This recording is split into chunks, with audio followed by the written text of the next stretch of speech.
los papás que están en esta visión de crianza con respeto, también es importante que sepan que se van a equivocar y nos vamos a equivocar, eso es segurísimo. Tuve un accidente, me equivoqué, dañé a alguien, no nada más es, ay, perdón, pídele perdón, perdón, no, hay un impulso ya muy natural hacia el poder reparar. Hola, soy Andrea Salcedo y te doy la bienvenida al podcast de Clever Kids, un podcast para todos los que se preguntan cómo educar niños felices y exitosos. Bienvenidos. Hola, hola, ¿cómo están todos? Me da muchísimo gusto saludarlos nuevamente. Estoy muy contenta de estar de regreso. Y bueno, pues les platico que para nuestro episodio del día de hoy tengo una invitadaza que estoy feliz de que esté aquí con nosotros. Ella es la psicoterapeuta Teresa Lomelí, Tere Lomelí. Y bueno, yo estoy muy contenta de que Tere esté aquí con nosotros el día de hoy. Vamos a platicar un poco de disciplina en la crianza, vamos a hablar de la crianza respetuosa, vamos a hablar de los vínculos y de la disciplina, como ya les mencionaba, ¿no? Y bueno, les quiero presentar brevemente, porque tiene un currículum muy extenso, lo voy a resumir un poco, a Tere. Tere Lomelí es psicoterapeuta familiar, ella es licenciada en psicología, con una maestría en terapia infantil, con un posgrado en psicoterapia y es directora y cofundadora del modelo Vincularte. También es co-creadora de la Red para el Bienestar Emocional. Cuenta con 23 años de experiencia en el trabajo psicoterapéutico con niños y familias y también cuenta con varios diplomados, uno de ellos el de neuropsicología, parentalidad, apego y desarrollo del niño por la Fundación América por la Infancia. Bueno, Tere, pues te doy la bienvenida a este podcast. Muchísimas gracias por estar aquí. Muchísimas gracias, Andrea, por la invitación, por el gusto de conectarnos, de vernos de nuevo y pues de hablar de este tema tan interesante. Así que yo encantada de estar aquí. Ay, Tere, muchísimas gracias. Oye, pues mira, vamos comenzando, como decíamos, vamos a hablar un poco de disciplina, ¿no? Yo creo que es una palabra que ahorita todo el mundo habla de disciplina, está como muy de moda. Sin embargo, yo siento que a veces tiene una connotación negativa o que puede estar como malentendida, ¿no?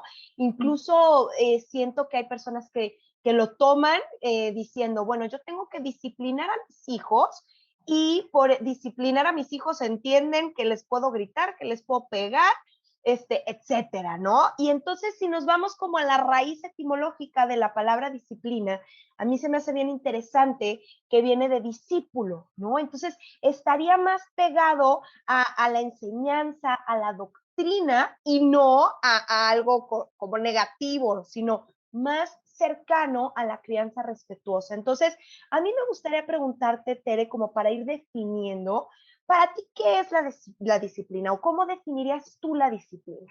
Claro.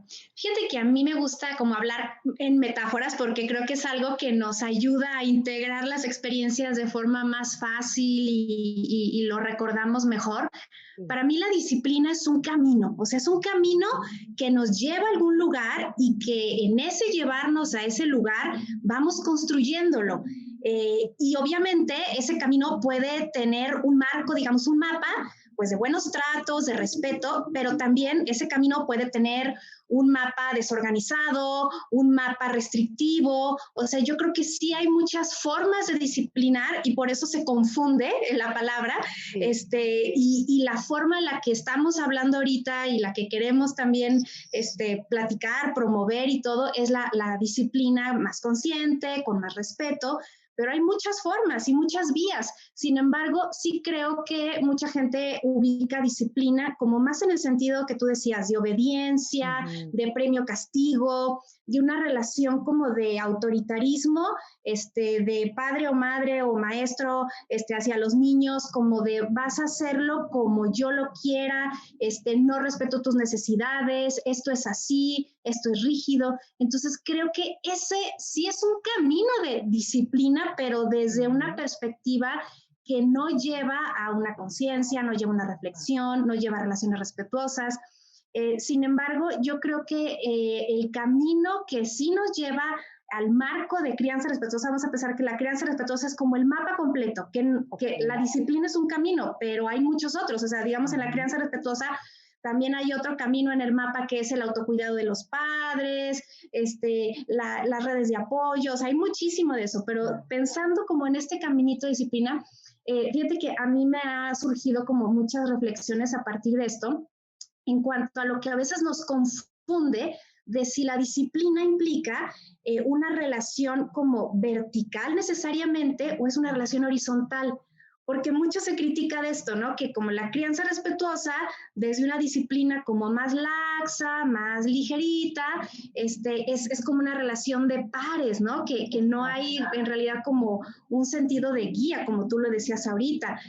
Pero ¿qué tanto es vertical? ¿Qué tanto es horizontal? Y yo en esas reflexiones, hablando con otros colegas, decíamos, bueno, es que mira, la crianza respetuosa y la disciplina consciente tiene un grado de verticalidad en cuanto no al mandar o al yo digo y tú obedeces, pero un grado de verticalidad de que el papá, la mamá o el cuidador tienen mayor responsabilidad, o sea, son los que acogen, los que guían, los que protegen, los que tienen el mayor grado de responsabilidad, digamos, sobre la relación. O sea, pensando en esa relación, en eso sí es vertical por la responsabilidad, porque se espera que papá o mamá, pues sea la figura más grande, pero más grande de protección, o sea, más fuerte también de protección, y más sabia y más amable. Entonces, en ese sentido, sí es vertical en la responsabilidad.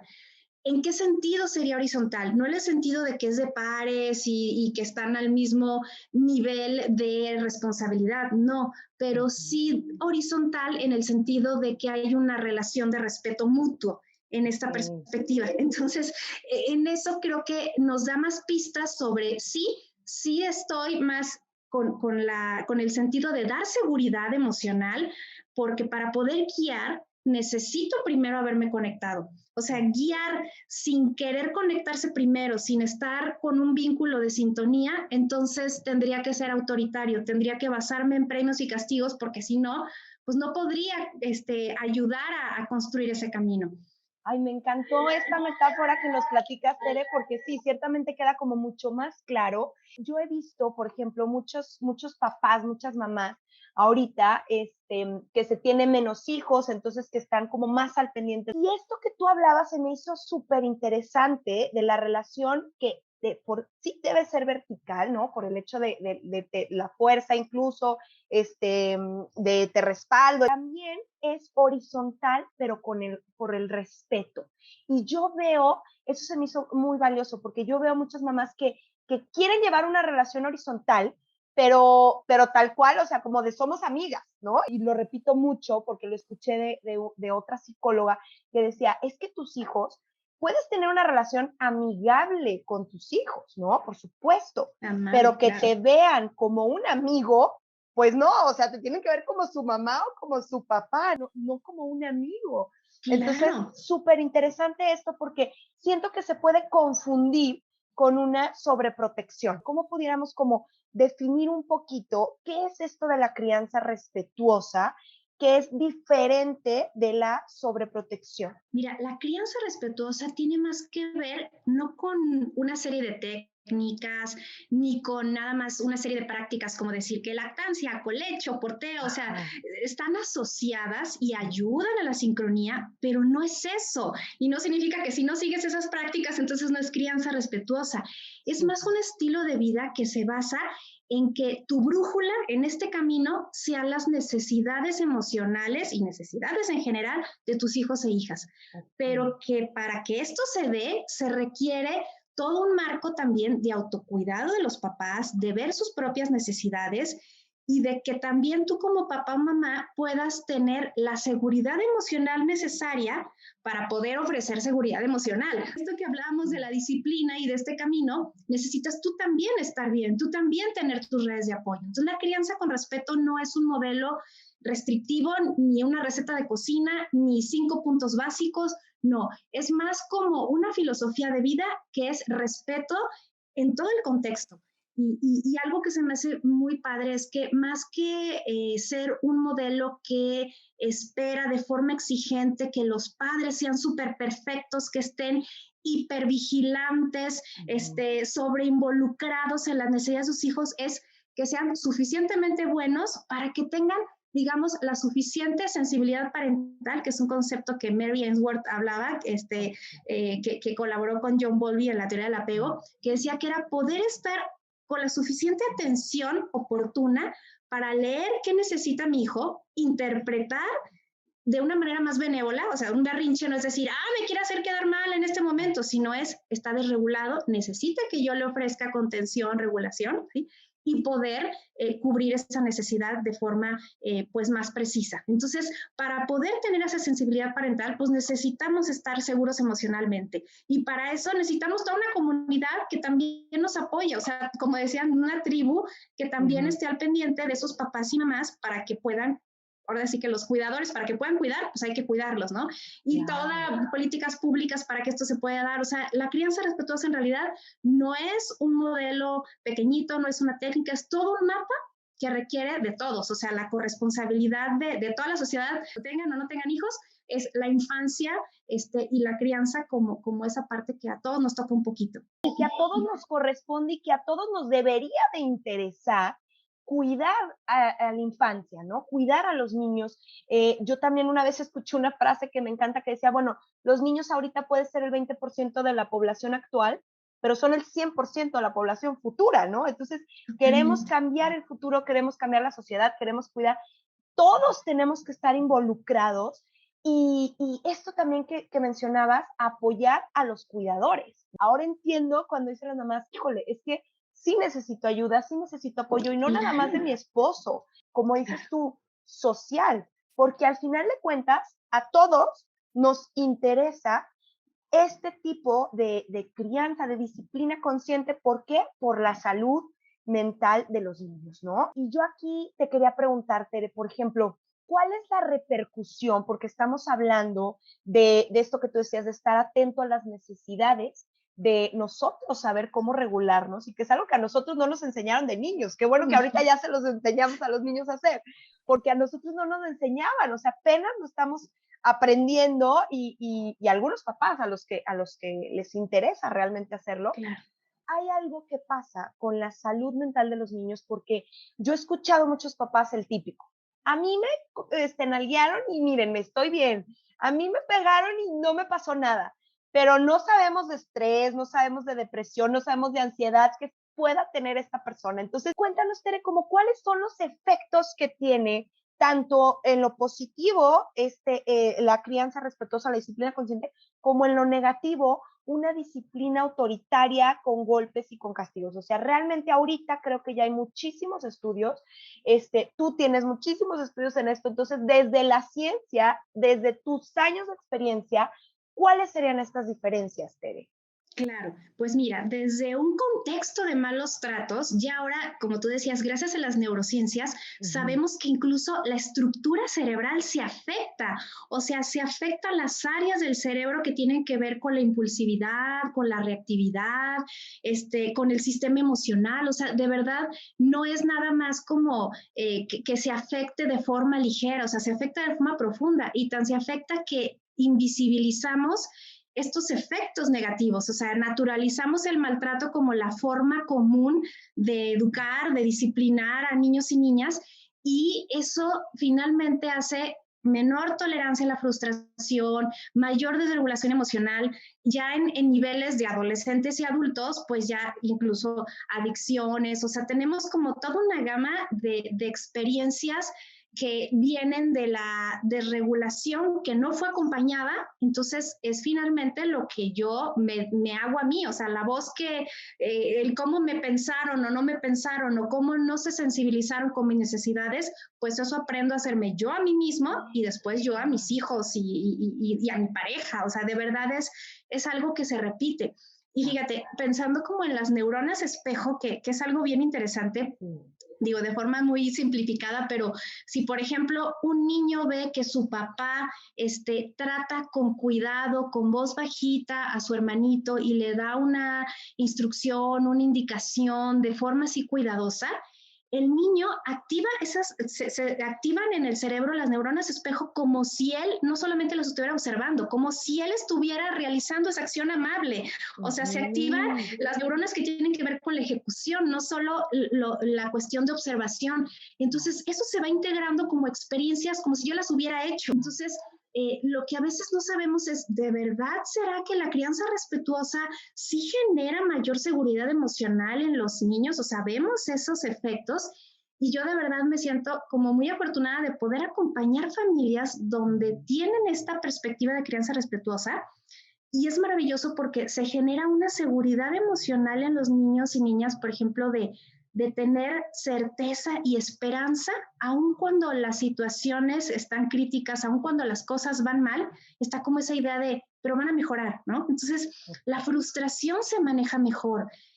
También los sentimientos como en la crianza respetuosa son validados, también los propios niños se dan su espacio para sentirlos, para expresarlos también de forma regulada y sobre todo hay un efecto muy padre que no solamente se da como en la vida adulta, o sea, a largo plazo, se da en el momento cotidiano en los niños, o sea, con sus pares, con otros compañeritos, por ejemplo, de cuidado hacia sus emociones de los otros, de ver que si a un compañerito le están peleando, entonces yo entro y trato de cuidar en vez de unirme para quien lo está molestando, hacer bolita con él.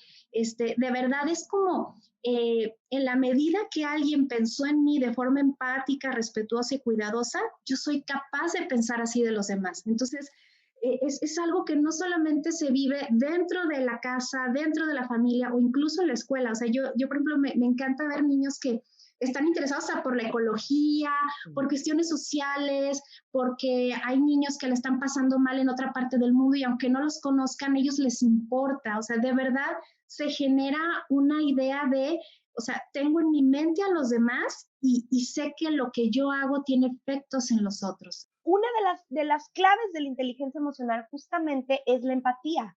Y me encanta que dice el autor, ¿no? Goleman dice, bueno, todas las habilidades son habilidades porque se desarrollan, ¿no? Claro. Y entonces la empatía, aunque todos nacemos con esta capacidad de ser empáticos, como bien lo mencionabas, observando a sus papás, cómo tratan con cariño, con cuidado al hermanito, ellos es como si lo estuvieran haciendo, ¿no? Estamos cableados, diseñados para generar esta empatía, pero tristemente no todos la generan, no todos la desarrollan.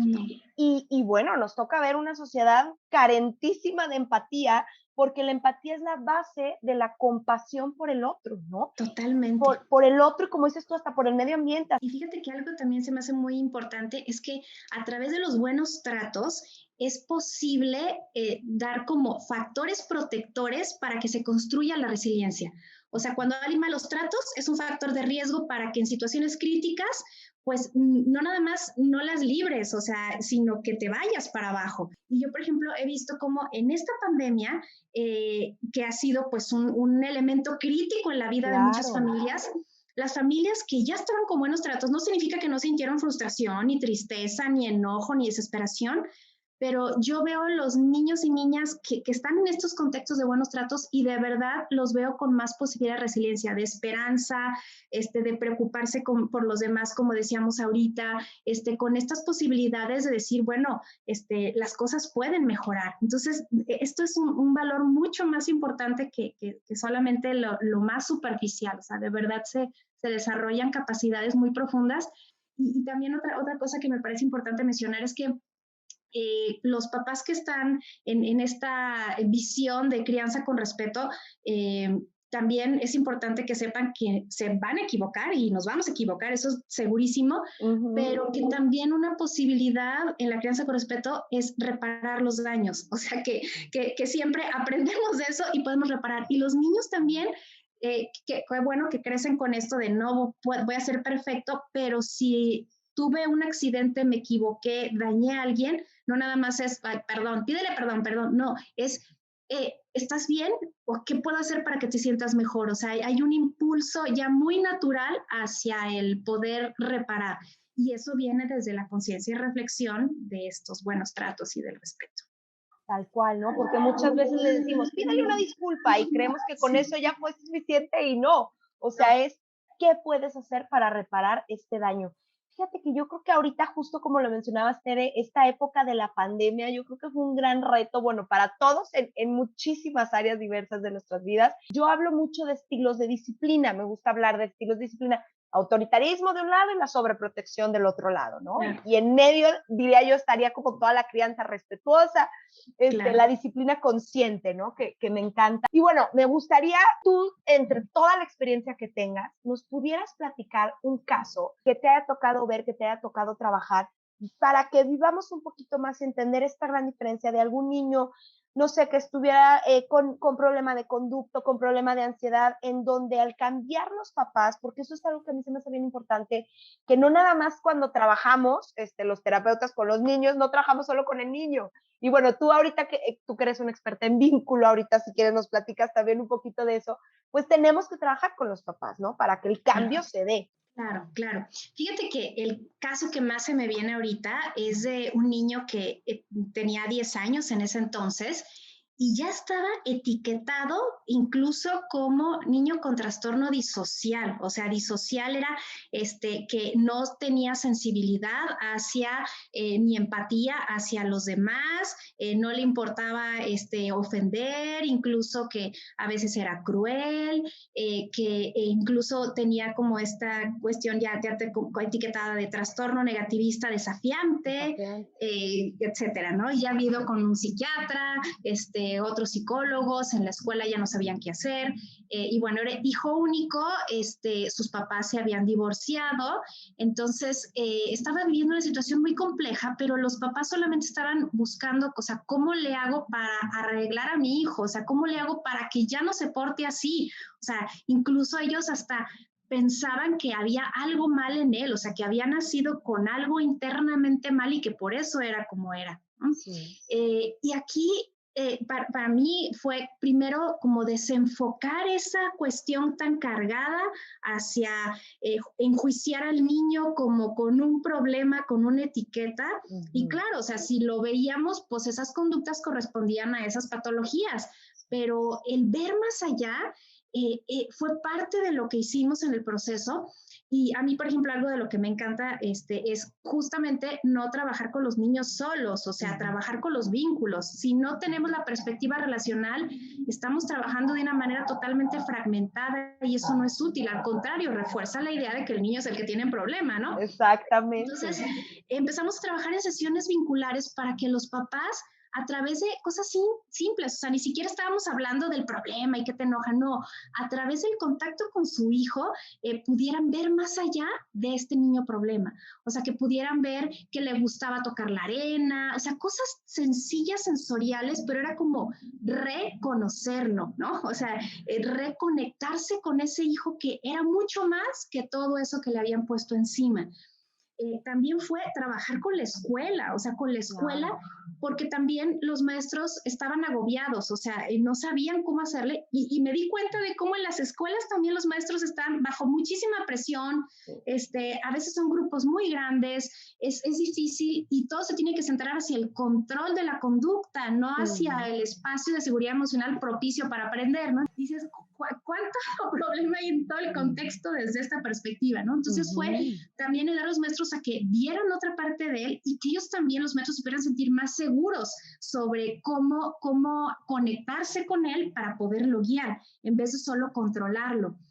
Y también para los papás fue ver que ellos necesitaban muchísimo autocuidado, que estaban muy descuidados en su persona, muy estresados, la mamá muy sobrecargada, los acuerdos del divorcio eran muy desfavorecedores para la mamá, entonces la mamá estaba continuamente estresada y era quien convivía más con el niño. Entonces fue como una visión es ver tanto, en vez de ver esa cosita chiquita, la etiqueta es la escuela, ver más allá, trabajar los vínculos, trabajar sobre lo que los papás necesitan para estar más seguros emocionalmente, para poder conectarse, estar sensibles y guiar a su hijo, ¿no? Entonces, es mucho, y eso no es con tips, no es con técnicas, es con una visión que de verdad vaya como por un lado hacia lo profundo de los vínculos, pero también hacia el contexto y lo que se requiere en el contexto para generar otra perspectiva diferente. Muchas gracias por compartirnos, Tere, y justamente lo que ahorita decías de el vínculo, ¿no? O sea, desde tu experiencia, tú que tienes este proyecto de vincularte, que está padrísimo, con Moni. Ahorita si quieres nos platicas un poquito de qué se trata, pero a mí me gustaría como saber, bueno, ¿cuál es el impedimento que a veces tenemos para que este vínculo se genere? Es decir, ¿por qué hay personas que lo generan como tan fácilmente o sí se requiere de estudio para generar este vínculo o qué se requiere más bien para generar este vínculo o qué lo impide? Claro, fíjate que es chistoso porque decías que a veces hay personas que se conectan y fluyen y otras que no. Y yo creo que también a veces, o sea, ahora cuando yo que tengo 2 niñas, cómo a veces nos fluye con uno y con otro no. Sí, es cierto. Tiene muchísimo que ver la conciencia que tenemos y nuestra propia historia vincular. O sea, el cómo se conectaron con nosotros y qué asociamos con el vínculo, con el momento de conexión con cada uno de nuestros hijos, también tiene muchísimo que ver en que a veces hay vínculos con nuestros hijos que evitamos, otros que nos salen naturales porque a lo mejor se parecen más en nuestro estilo de ser. Y finalmente la idea es poder estar conscientes, o sea, ¿qué me está pasando que cuando juego con mi hijo empiezo a bostezar? ¿Qué me está pasando que esta relación con mi hija es tan intensa en las emociones bonitas, pero también en las emociones desagradables y de enojo? Yo creo que nos lleva mucho a esa conciencia y a lo que hemos asociado a lo mejor en la historia de vida. O sea, cuando nació mi hijo tal, ¿qué me estaba pasando? O sea, ¿qué he estado viviendo que así se ha construido el vínculo? La buena noticia en todo esto es que si estamos más conscientes y reflexionamos y nos damos cuenta, las competencias parentales son aprendidas. Y el apego, aunque a veces tendemos a replicarlo así como lo vivimos, también se puede transformar cuando tenemos más conciencia. ¿Y cómo lo transformamos? A través de las mismas relaciones, no a través de algo aquí intelectual que me pongo, no, es a través de eso, que incluso también a mí eso es lo que me encanta de la parentalidad, no nada más que nos revive nuestras heridas de lo que ya vimos, sino que a través de las cosas diferentes que hacemos con nuestros hijos e hijas, si a lo mejor yo fui una niña que no le hicieron mucho caso, pero yo ahorita estoy más atenta a mis hijos, entonces no solo estoy haciendo algo diferente para ellos, también sano lo anterior. Me estabas haciendo pensar y reflexionar lo que decías, ¿no? Tiene que ver también con cómo fueron nuestros vínculos totalmente y cómo fuimos nosotros de niños. Yo, por ejemplo, he escuchado muchos colegas que dicen, bueno, es que yo de niño no me hacían caso o tenía unos papás muy muy autoritarios de ella, sabes, golpes, etcétera, etcétera. Entonces, a través del estudiar psicología, dedicarme a la infancia, estudiar la teoría del apego, he podido ir sanando también aquello. Yo reflexionando un poco en mi persona, yo digo, bueno, quizá para mí, yo al contrario, yo tuve una infancia como muy feliz, yo fui la tercera hija, la más chica, ¿no? Papás ya más relajados, mi mamá estudió psicología, estudió una maestría en educación familiar, entonces, bueno, tenía muchas herramientas, y yo al contrario lo he asociado así como, bueno, si yo fui una niña tan feliz y para mí se me dio como tan natural, gracias a Dios y gracias a mis padres, ¿por qué no todos podemos ser igual de felices? ¿O qué podemos hacer? ¿Qué puedo hacer para ayudar a que todos los niños vivan también una infancia sana, el vínculo con sus padres? ¿No? Pero yo siempre lo he visto así, o sea, como desde un punto de vista favorable, alegre y recuerdos felices de mi niñez. Claro, claro. Y no sé, Tere, por ejemplo, o sea, me gustaría preguntarte, ¿cómo fue en tu caso? Tú estudiaste también teoría del apego, estás ahorita con vínculos, creo que tú fuiste hija única, ¿no? Me habías platicado. Sí. Entonces, ¿cómo fue? O sea, ¿también tiene algo que ver en esto que estudiaste o no? Yo creo que sí, fíjate, siempre me llamó mucho el tema de los vínculos. Antes de que yo conociera la teoría del apego y Ajá. antes de que fuera mamá, yo ya invitaba a los papás a entrar a las sesiones. O sea, a mí eso, yo decía, pues ¿para qué estoy aquí con el niño solito y que se vincule conmigo nada más y la mamá está afuera esperándolo? Exacto. Hay que hacer las cosas. Y yo lo hacía así como más o menos calculaba. Cuando conocí la teoría del apego dije, claro, por aquí va, esto ya me da mucho más sentido, o sea, ya esa parte vincular me resuena totalmente. Y definitivamente para mí ha sido como todo un reto de que yo fui hija única y ahora, por ejemplo, tengo 2 niñas y cuando se pelean, digo, pues esto yo no lo viví, yo no sé cómo se maneja, ¿no? Esto de saber cómo los vínculos nos transforman, que el apego está a lo largo de toda nuestra vida y que justo es lo que nos sana, o sea, tenemos una relación de apego también en pareja, o sea, nuestra pareja puede ser figura de apego y qué padre cuando es un escenario que nos puede dar esa seguridad, ese nidito a gusto, pues para de ahí crecer y enfrentar los retos que es la parentalidad, ¿no? Entonces, para mí, la teoría del apego le ha dado sentido a todo, a lo que hago en la práctica y a mi vida personal, ¿no?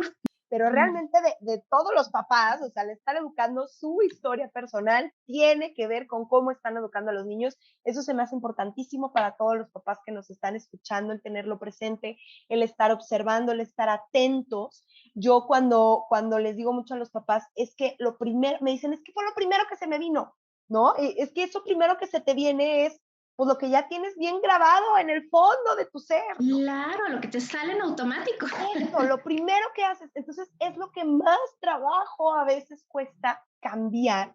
Pero como tú bien dices, no por eso es que, ay, qué difícil. No, o sea, al contrario, los hijos nos dan la posibilidad de ir sanando también nuestro pasado y de ir cambiando.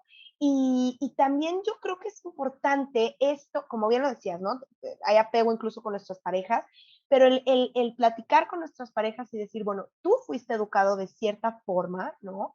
Yo fui educada de cierta forma y ahora juntos, ¿cómo le vamos a hacer para educar a estos hijos en este año, en este momento presente, como somos nosotros ahorita? Sí, o sea, eso nos puede llevar como a ese tema de lucha de poder, no como mi estilo, no como el tuyo, pero ¿por qué como el tuyo? Y eso invisibiliza que realmente es este contexto, que realmente necesitan nuestros niños y niñas, en qué etapa están. O sea, entonces es como esa conciencia, reflexión, que la brújula hacían esas necesidades y en el marco, pues, de en qué época estamos viviendo, ¿no? Tere, pues mira, ya estamos llegando al final de nuestra entrevista, se nos fue rapidísimo el tiempo, te agradezco muchísimo de todo esto que hemos platicado, que nos has compartido, de la importancia del vínculo, de la disciplina consciente, de los buenos tratos.